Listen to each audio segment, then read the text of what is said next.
Narasi besar, kembali ke jati diri, melepas belenggu simbol. Kajian Strategis Tiang Putih Institut oleh Ramlan Tuanku Guru, RTG. Sejarah dan ideologi, akar yang menyatukan. Sejarah dan ideologi adalah dua pilar yang mampu melampaui sekat zaman. Bagi kita di Indonesia, sejarah Nusantara yang inklusif dan ideologi Pancasila adalah titik temu, kalimatun sawa yang menyatukan keberagaman. Sejarah adalah memori kolektif yang mengingatkan kita bahwa kita satu nasib. Ideologi adalah kompas yang menjaga agar kita tetap pada tujuan bersama sebagai bangsa.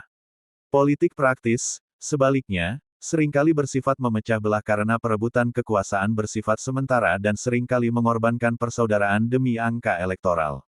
2. Pelajaran pahit Iran 2026, runtuhnya teokrasi.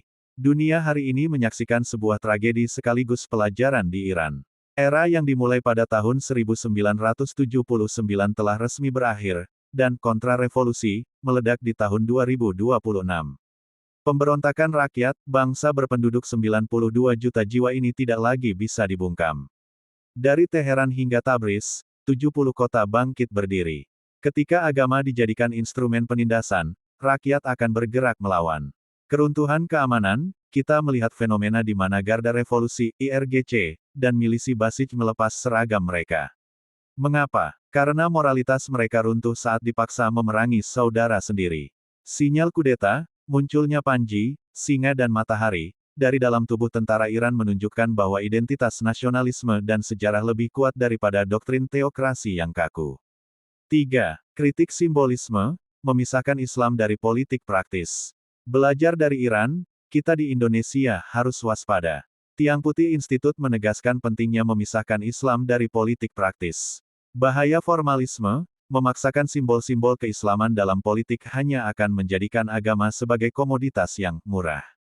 Ketika politik itu gagal atau korup, maka simbol Islam ikut tercemar. Agama adalah marwah, Islam terlalu suci untuk sekadar dijadikan alat kampanye atau label partai.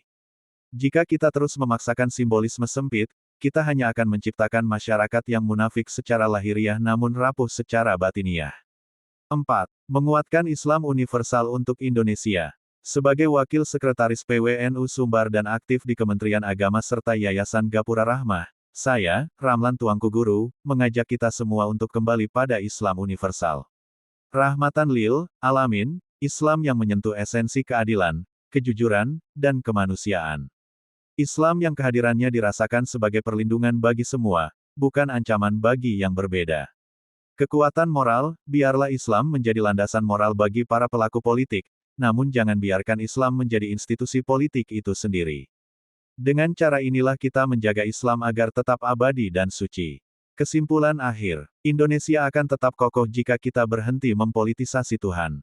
Mari kita jadikan sejarah sebagai guru, ideologi sebagai pemersatu, dan Islam sebagai cahaya universal yang menaungi seluruh bangsa tanpa harus terbelenggu oleh simbol-simbol politik yang fana. Politik bisa memisahkan, tapi sejarah dan iman yang universal akan selalu memulangkan kita pada rumah yang sama, Indonesia.